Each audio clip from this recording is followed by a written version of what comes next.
How's it going, YouTube? It's FuzzyXYZ here. Now today I am bringing you some really exciting news. I woke up to this morning and I could not believe what I saw. This, I'm going to put this under What the Fuzz news because I think everyone should know about this, who loves the deck and everything like that. So this is What the Fuzz episode 15, I do believe, and the announcement is the new prophecy cards that are coming out in the set after Cosmo Blazer, which is Lord of the Tachyon Galaxy. So far, the two of the cards have been announced. The first one I'll get into right now, as you can probably see on the screen, is Fortune of Prophecy. The artwork on this looks absolutely amazing. It is a level 8, it's a dark, it's a spellcaster. It has 2/7 attack, 1/7 defense, and the effect is, when this card is summoned by the effect of a spellcaster type monster, you can target any number of banished spellbooks, spell cards, shuffle those into the deck, and return the remaining spellbook spell cards to the graveyard. You can only activate the effect of Fortune or Prophecy once per turn. Now this is absolutely amazing.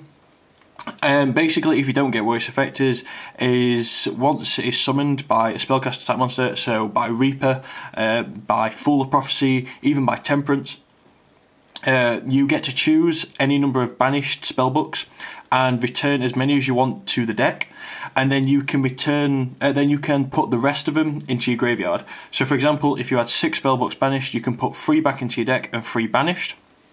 The reason why this is amazing is because it is basically like a pot of avarice from the remove from play. You do banish a lot, especially with High Priestess.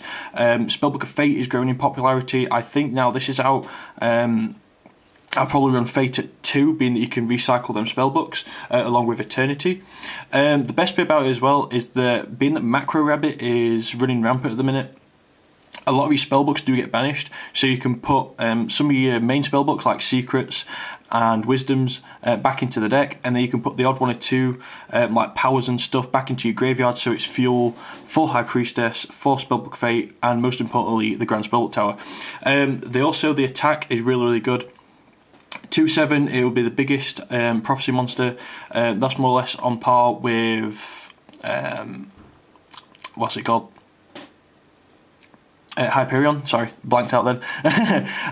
But it's absolutely amazing. This with a power more or less can get over anything. Can you imagine this if you had like a Star Hole on the field? This would be like over a 3k monster. That's absolutely nuts.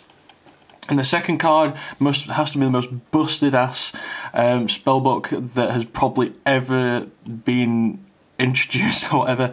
The artwork on this is absolutely fantastic. I hope this is a secret rare in this set. It looked absolutely amazing. This is Divine Judgment of the Spellbooks. I'm not sure if that's the actual name. I've got this off of Wikia.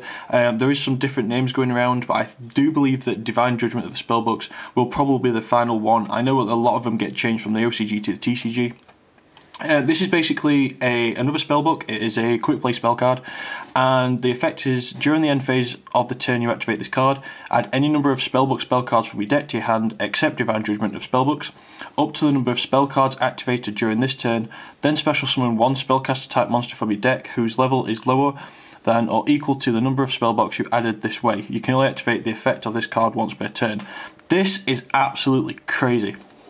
The fact that it's a quick play as well means that you can use it in your opponent's turn, and if you noticed, it is for the number of spell cards activated this turn, not spell books. So you could activate Dark Hole, Reborn, Heavy Storm, Pot of Avarice, and then 5 spellbooks. That's 9 cards you can search. You can search for 9 spellbooks that turn, and then you can special summon more or less any monster from your deck. That is absolutely nuts. I cannot wait for this card.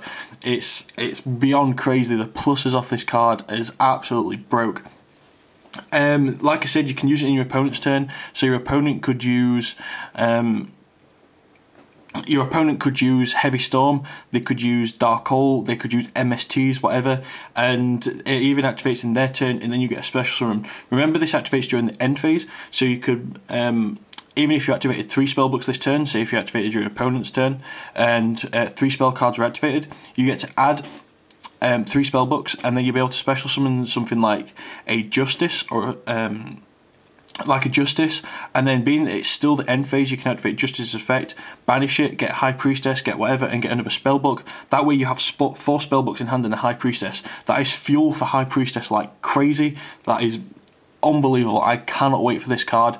I've always said from the very beginning, when Prophecy was released back in Return of the Duelist, that this was my deck and I was going to be the master of this deck, and I was the first person on YouTube to actually have the deck in full. And now a lot of people will start playing Spellbooks. But remember, guys, I was the original creator. I was the one who told Vexy to build the deck. The deck is absolutely awesome. I cannot wait for these cards.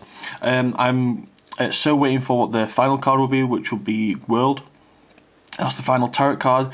I will do an update video once that card is released. Anyway, guys, I will leave a link in the description below so you can check these cards out for yourself. I hope you like this video. Please subscribe to my channel, and I'll see you later, YouTube.